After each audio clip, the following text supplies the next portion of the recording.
guys, mag-shoot tayo ngayon ng reaction video tungkol sa pagbuwag ng BIR tsaka BOC. So tara.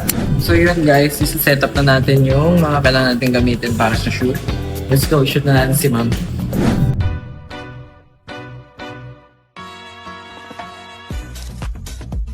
Then, meron ako sa inyo, fun fact. Alam niyo ba na, sabi ni Cielo Magno, noong 2001 pa lang, dapat mabubuwag na ang BIR tsaka BOC.